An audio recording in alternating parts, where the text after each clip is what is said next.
will never... My Itbulaga's life will never be the same without her. Ano ba? Sorry. Ano pa? Ano, bossing? Ayos. Sorry. Ganda ng tirada mo. Kaya eto na mga Dapper Cats. Ito na. Kaya pa ako, kaya my life will never... My Itbulaga's life will never be the same without her. Ano ba? Welcome back, mga kaaldap.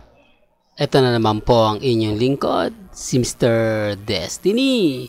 At magbibigay po tayo ng pinakamainit na update po ngayon sa social media. Kaya ako lang naman po pinakita yung video na yon. Bahala na po kayo mag-react, di po ba? Sabi nga po, yung buhay nga po ni Alden nasa Itbulaga na nga talaga. Sinabayan pa ni Maine Polkerson. Kaya sa mga nagre-react at nagko-komento na fake news po ako, wala naman pong pilitan, di po ba? Mas maganda nga pong panoorin yung mga throwback video na kung saan kita nyo naman po, di po ba galing po mismo sa bibig ni Alden Richards. Sa galing po mismo sa kanya, ni hindi po natin pinilit, ni hindi naman po natin kumbaga sinabi na gawin niya po yun. At sabi ko nga po sa inyo, wala pong scripted sa barangay. Galing po mismo yan kina Paulo, Jose, Alan at syempre kay Maine Mendoza. O baka sabihin nyo na naman, hindi naman sinabi ni Mengay yan. Kung napanood nyo po ang video ni Mengay kay Celeste Tobiera, bahala na po kayo. Ang sa akin lang naman po, kung ano lang yung trending, kung ano lang yung latest, doon lang po ako.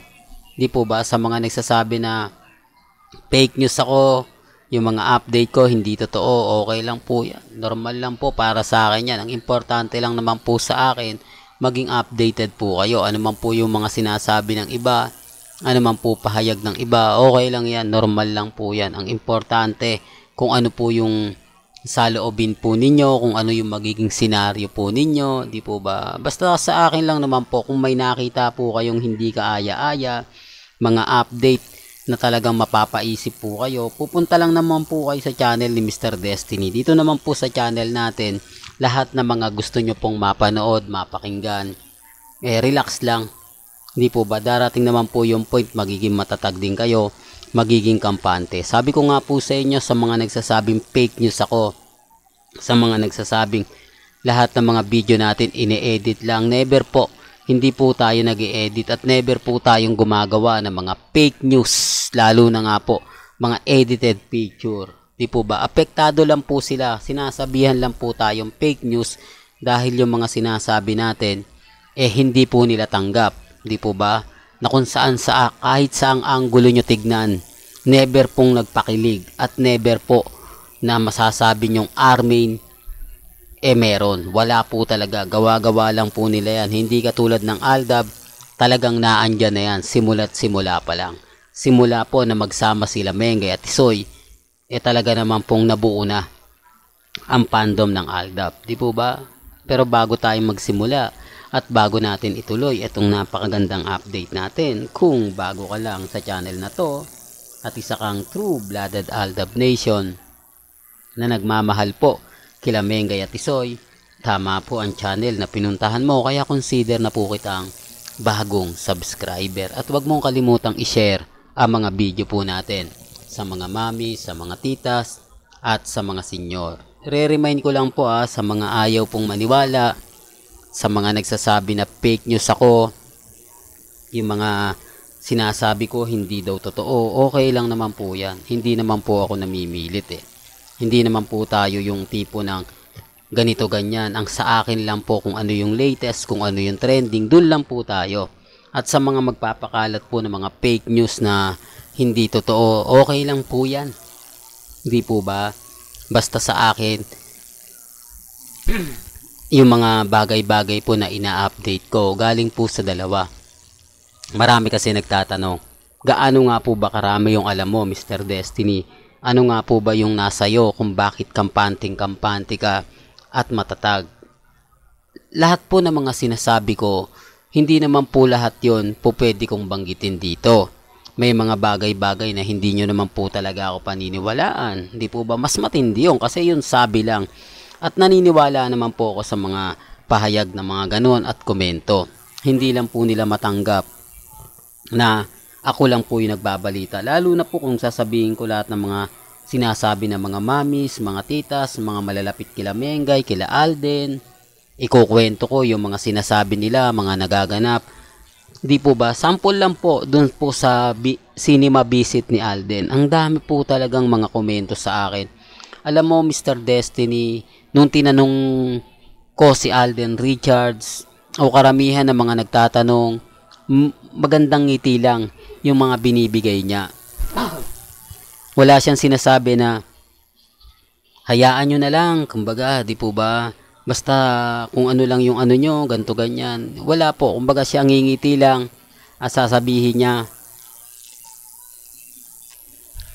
Lalo na po yung mga talagang malapit kay Alden, na mga mamis, mga titas, mga Alden fanatics. I-remind ko lang po sa inyo, hindi po lahat ng Alden fanatics galit sa Aldab.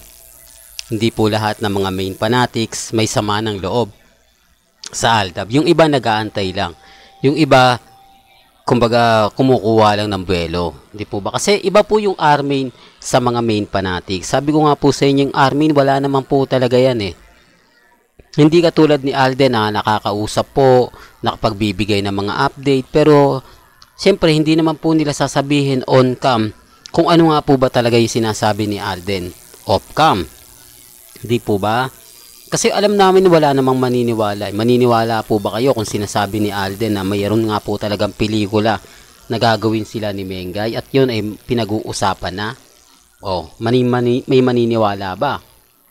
Real talk mga kaaldab.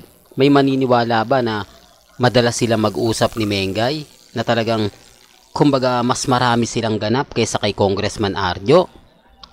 Para lang klaro, may maniniwala po ba? Siyempre wala. Kasi sabi nga po nila, mag-asawa na si Mengay at si Congressman Arjo. Pero, sa ano lang yan, kasal serye lang yun.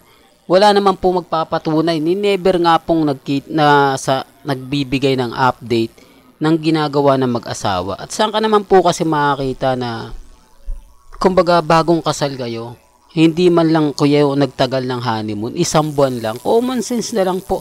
Sa dami ng pera ni Congressman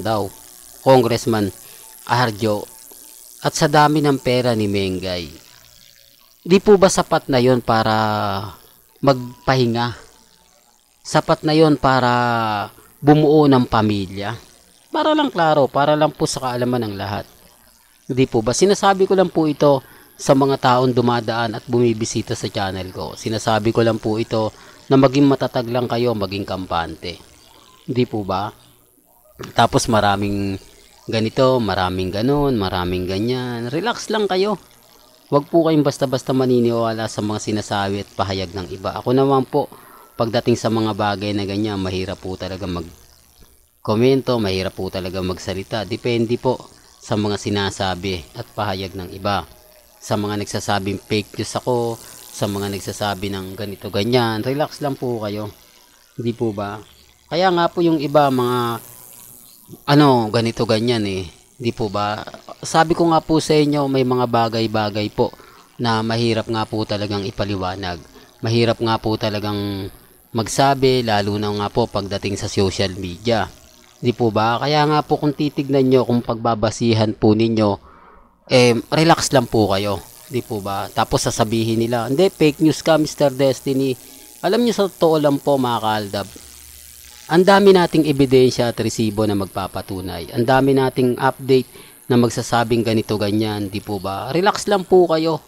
Maging kalmado at kampante. Chill lang tayo. Yun lang naman po importante. Kung ano po yung mga nangyayari, kung ano nga po ngayon yung trending, kung ano po yung pinag-uusapan, doon lang po tayo. Di po ba? Ito po yung rason at dahilan kung bakit kami kampante kay Alden. Ito yung rason kung bakit po mas marami ang kumbaga kumukuha ng simpatya. Sabi ko nga po sa inyo, basta sa channel ni Mr. Destiny, pag pumunta kayo, lahat po ng mga gusto nyo pong mapanood, mapakinggan, relax lang, di po ba? Hanggat naandito po kayo at nandyan, tuloy ang laban. Well, hanggang dito na lang po yung updates natin, mga kaalda ba? Kaya kung gusto nyo pa po ng pinaka-latest at sariwang update, abay tumutok lang po kayo dito po sa channel ni Mr. Destiny para updated po kayo sa mga latest at sa mga bagong video po na ilalabas po natin maya-maya lang. Hanggang sa muli, salamat po sa panonood at pakikinig.